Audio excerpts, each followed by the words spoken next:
enquête exclusive est emblématique parce qu'elle parle des droits d'auteur qu'il faut respecter, bien entendu, mais également aborde la question de la vie privée qui doit être défendue lorsqu'elle est exposée sur la place publique.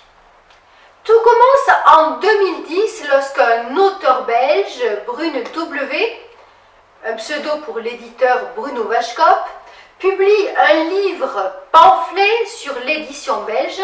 Son titre « On est tous le patron de quelqu'un » aux éditions La Muette. Il s'agit d'un livre dans lequel il se moque délibérément de l'éditeur et écrivain Patrick Lowy, sans le nommer, mais tout le monde l'a reconnu. Il faut préciser que ces deux hommes se détestent pour des raisons privées et professionnelles qui ne nous intéressent bien entendu pas. On en parle à la télé, du coup Patrick Lowy pique une crise de rage et publie ces pages qu'il estime diffamatoires sur son site en demandant à ses amis de les commenter, ce qu'ils font en utilisant tous les noms d'oiseaux possibles et inimaginables. Eh bien, c'était une mauvaise idée parce que le pamphlétaire ainsi copié ou détourné, eh bien, dépose plainte et c'est l'écrivain pastiché qui est, lui, condamné. Il s'agit donc d'une affaire compliquée, chargée d'émotions, dont la grande presse belge s'est fait largement l'écho, mais sans rien vérifier. Nous si. Une enquête signée Boboutique.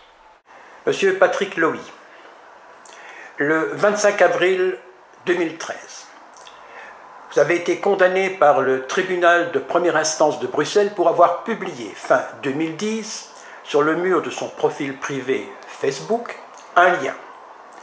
Ce tribunal vous a condamné à 15 750 € de dédommagement, majoré bien entendu des intérêts compensatoires, judiciaires, etc.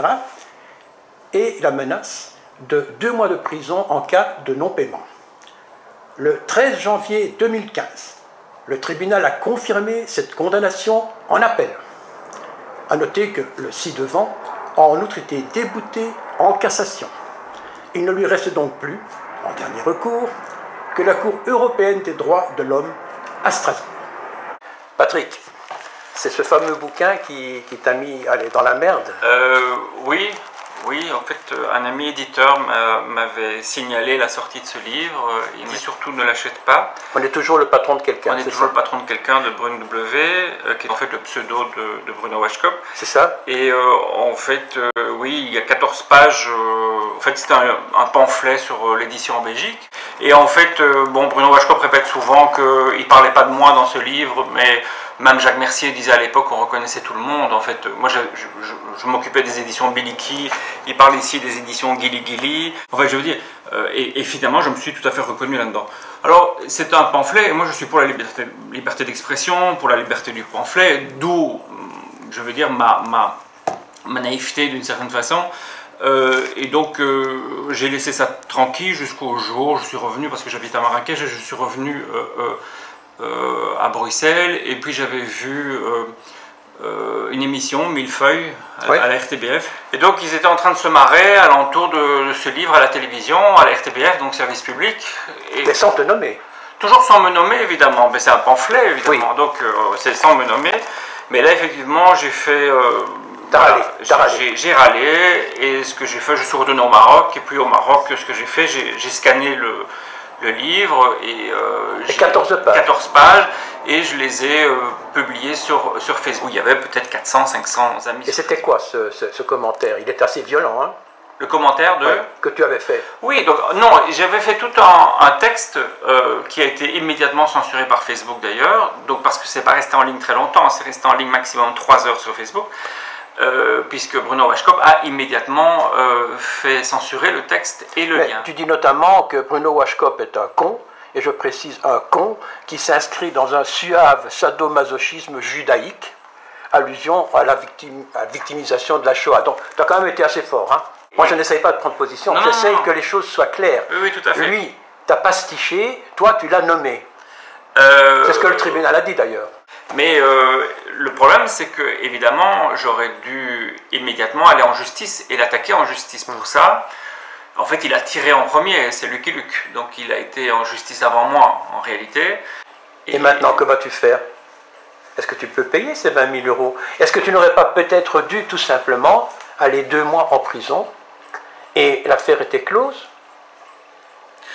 Mais il y a une donnée politique, une vraie donnée politique qui est intéressante dans ce dossier, c'est que n'importe quel citoyen peut utiliser cette loi sur les droits d'auteur pour pouvoir mettre quelqu'un en prison.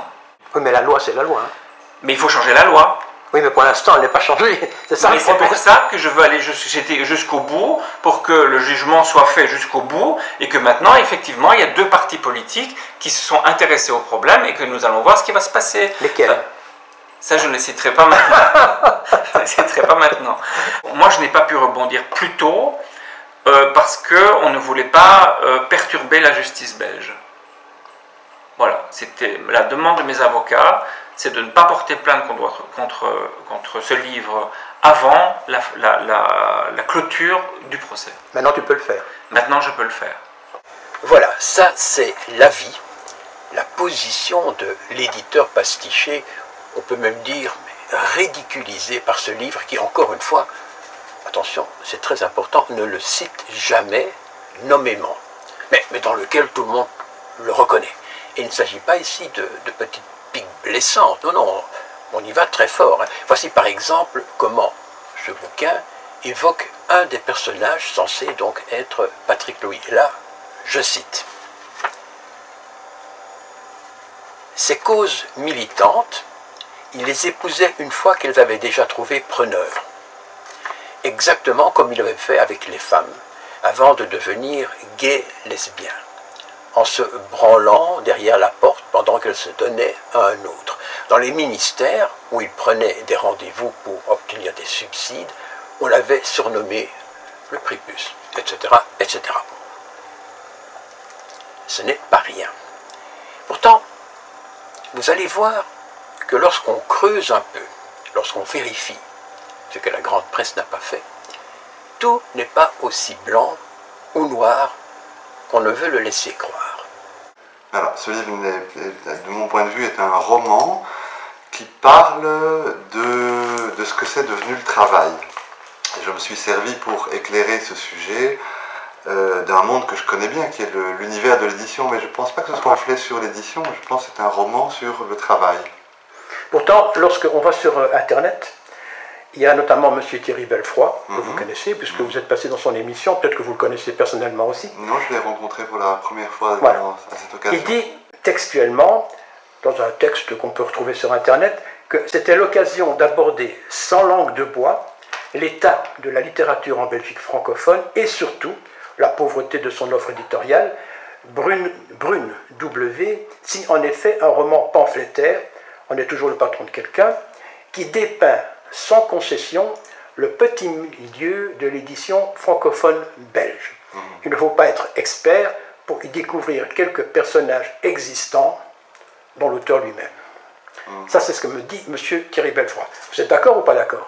Je crois que c'est un peu réducteur, mais oui. On n'attrape pas les mouches avec du vinaigre. C'est une façon attirante d'attirer le téléspectateur vers un bouquin, parce que c'est plus facile d'en parler comme ça que de parler de l'univers du travail, etc. C'est-à-dire que si je vous pose la question de cette manière-là, c'est que je me dis que si tout le monde, à tort ou à raison, a pensé que c'était un pamphlet sur l'édition littéraire belge, il n'est pas anormal que quelqu'un comme Patrick Louis se soit retrouvé. Ce n'est pas anormal qu'il se soit retrouvé dans des traits de caractère, effectivement, puisque j'ai pris beaucoup de plaisir à écrire un personnage ridicule. Donc je suppose que des personnages que d'aucuns puissent considérer comme ridicules se reconnaissent dans ce genre de traits. L'opinion que vous pouvez avoir de quelqu'un, ça c'est votre droit le plus strict et personne ne le conteste, hein, ça c'est clair. Mais je veux dire ceci, c'est que Patrick Louis, à tort ou à raison, a pensé qu'on parlait de lui. Et lorsque je prends le cas de Jacques Mercier, que vous connaissez bien, que tout le monde connaît d'ailleurs dans le monde littéraire, il écrit lui textuellement que ce livre, il est drôle, enlevé, c'est un roman à clé, qui ravira les amateurs, ou pas, du monde littéraire, Cette fois, l'action est située en Belgique, où finalement, les éditeurs ne sont pas si nombreux, et où il sera facile d'identifier de qui on parle.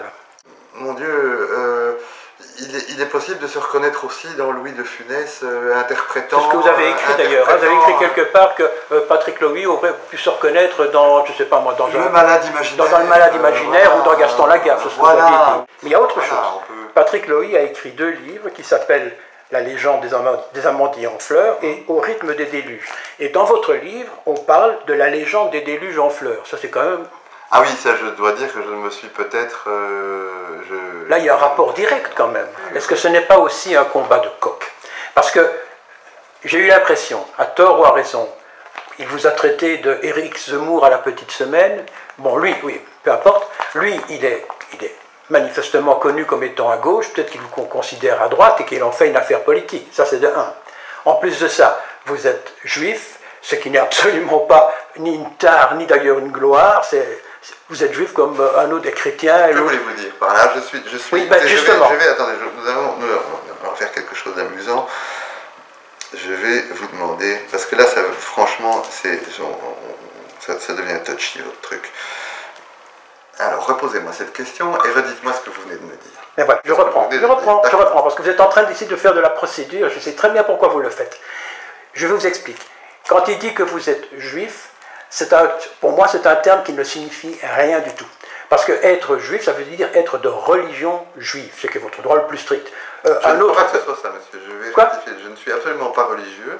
Oui, vous l'avez dit, vous n'êtes pas religieux. Je suis tout à fait athée. Mais vous défendez Israël, et c'est là que je vais arriver. Lui défend la Palestine. Et quand je parle d'un combat de coq, est-ce que ce n'est pas justement gauche, droite, et puis quelque part Israël, Palestine, qui fait que vous soyez tellement en lutte l'un contre l'autre? Écoutez, les choses sont simples. Monsieur Lowy a commis un acte répréhensible. Il a donné à télécharger un ouvrage sur le site de sa maison d'édition. Monsieur Lowy ne pouvait pas ignorer que c'était un délit. Il est éditeur. Donc, moi, éditeur, je vois ça. Comme l'éditeur de Michel Houellebecq, je suis très flatté.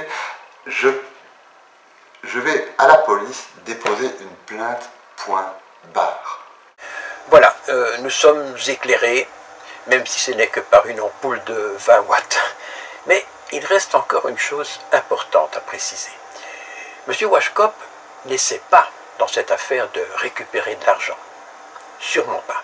Car le jugement attribue royalement à sa maison d'édition, tenez-vous bien, 501 €, portés à 1000 en appel, et à l'auteur, donc à M. Washkop lui-même, 1035 € portés à 2000 en appel. Mais cette condamnation étant en plus assortie pour moitié d'un sursis. Bon, alors autant dire qu'il ne compte absolument pas la faire exécuter, car les frais d'huissier et de recouvrement, surtout au Maroc, seraient supérieurs. Mais alors, à qui reviennent les 15 000 et 20 000 € annoncés par Patrick Lowy et repris dans la grande presse, qu'il ne vérifie rien? Eh bien, c'est très simple. À l'État belge. C'est une amende de 2500 € portée par application de décimes additionnelles à 13 750, plus, bien sûr, les dépenses et une liste alors interminable de menus frais qu'on vous épargne. Voilà, ça c'est l'histoire vraie, nous avons les documents, d'un combat de coq entre un écrivain qui pastiche sans nommer, très important, et d'ailleurs c'est son droit, même si la volonté de nuire est assez évidente, et un auteur traîné dans la boue, mais qui s'est très mal défendu et a foncé droit